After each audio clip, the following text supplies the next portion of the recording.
Hola amigo, ¿cómo estás? Espero que estés muy bien. Bienvenue dans une nouvelle vidéo où on va avoir un thème avancé d'orthographe. C'est comment bien écrire en espagnol, bien écrire avec son clavier, écrire des documents et notamment la ponctuation. Est-ce qu'on met un espace après un point d'exclamation en espagnol? Est-ce qu'on met un espace après un point d'interrogation? Comment on place le point d'interrogation inversé, le point d'exclamation inversé? Comment on place l'autre? Est-ce que c'est comme en français? Est-ce que ça n'a rien à voir? Que c'est comme en anglais, c'est tout ce qu'on va voir dans cette vidéo. Cette vidéo est essentielle si tu as besoin d'écrire une lettre de motivation, si tu as besoin d'envoyer un email officiel en espagnol. C'est des petites nuances, des petites subtilités dans l'orthographe et la ponctuation que tu vas avoir besoin de connaître dans ces cas-là et ça va permettre de montrer que tu as vraiment un excellent niveau d'espagnol et que tu ne fais aucune petite erreur. Empecemos con el punto de interrogación y el punto de exclamación. On commence avec le point d'interrogation et le point d'exclamation. Déjà, comment faire le point d'exclamation et le point d'interrogation inversé? Donc, il y a une commande qui est assez simple à faire sur tout ce qui est ordinateur Windows. Ça va être de faire Alt 168 pour le point d'interrogation inversé et pour le point d'exclamation inversé, ça va être Alt 173. C'est une petite chose à connaître. Pour les gens comme moi qui ont un ordinateur Apple, qui ont un MacBook, il va falloir appuyer sur Maj Option et appuyer sur le point d'interrogation. Et pour le point d'exclamation, on laisse appuyer Option et on appuie sur le point d'exclamation pour l'avoir inversé. Voilà, c'était un petit rappel. Ce point d'interrogation inversé ou ce point d'exclamation inversé, où est-ce qu'on le place? Alors bien sûr, on le place au tout début de la phrase, mais on peut aussi parfois le placer au milieu. Donc, au début de la phrase, ça pourrait être par exemple « Que suerte tienes ?» Quelle chance tu as. Ici, donc, on le place tout simplement au début, mais parfois, on va les placer au milieu. Si dans une phrase, il y a une partie qui est entre guillemets normale et l'autre partie qui est une question ou une exclamation, on va venir le placer au milieu. C'est beaucoup plus précis. « Te ha tocado la lotería? Que suerte tienes. Te ha tocado la lotería. Que suerte tienes ?» Ici, la première partie est normale. Et ensuite, on a l'exclamation « Que suerte tienes ?»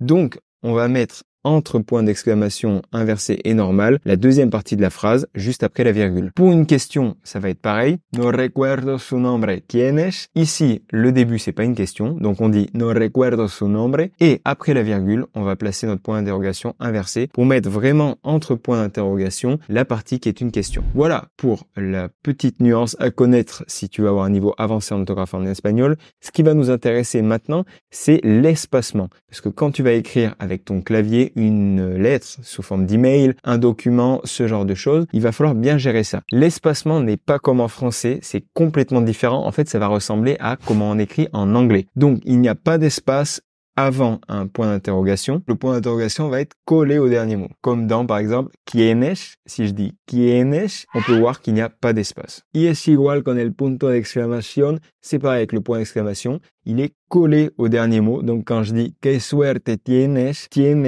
est collé avec ce fameux point d'exclamation. C'est pareil d'ailleurs des deux côtés, il n'y a pas d'espace contrairement au français. En français, quand on met un point d'exclamation, un point d'interrogation, il y a un espace juste avant. Ici, ce n'est pas le cas et c'est à savoir. Ahora sabes lo esencial sobre el punto de interrogación y el exclamación. Tu sais l'essentiel sur les points d'interrogation et les points d'exclamation, comment bien écrire en espagnol. Maintenant, on va voir les deux points. Quand on met deux points en espagnol, c'est pas comme en français non plus, il n'y a pas ce fameux espace juste avant. Los dos puntos no se usan igual que en francés, ya que no hay espacio justo antes de los dos puntos. Tengo un problema, dos puntos, mi auto está averiado. Tengo un problema, mi auto está averiado. Ici, on a vraiment problema et les deux points qui sont collés. Pas comme en français donc. Y bueno amigo, esto lo que te quería decir hoy. C'est tout ce que je voulais te dire aujourd'hui. J'ai maintenant un petit défi pour toi. Je te propose d'écrire deux phrases de dialogue entre un serveur et un client dans un restaurant dans lesquelles tu vas être obligé d'utiliser les points d'interrogation, les points d'exclamation et deux points. L'objectif, c'est tout simplement que tu arrives à bien les écrire et que tu mettes les espaces ou non au bon endroit. Et si jamais aujourd'hui, tu as un certain niveau en espagnol, mais c'est pas très clair, tu sais pas trop où tu en es, tu veux faire le point, je te propose un petit test gratuit qui prend 10 minutes pour évaluer ton niveau d'espagnol et connaître aujourd'hui même quel est ton niveau actuel. Ce test de 10 minutes, il est sous forme de quiz. Il y a plusieurs exercices, on va te demander ce que tu es capable ou non de faire et il y a des petits tests de compréhension orale à l'intérieur. À la fin de ce test, tu auras donc ton niveau débutant, intermédiaire ou avancé, mais surtout tu auras une lettre précise qui va donner ton niveau A1, A2, B1, B2, C1 ou C2. Et on va pouvoir aussi te proposer une formation 100% adaptée à tes besoins pour enfin parler avec fluidité, voire couramment. Si ça t'intéresse de passer ce petit test qui prend moins de 10 minutes, je t'invite à suivre le lien en description, tu le trouveras. Et il suffira d'entrer ton prénom et ton email pour avoir les résultats dans ta boîte. Y se termina el video, c'est la fin de la vidéo. Je vais te dire hasta luego y pura vida.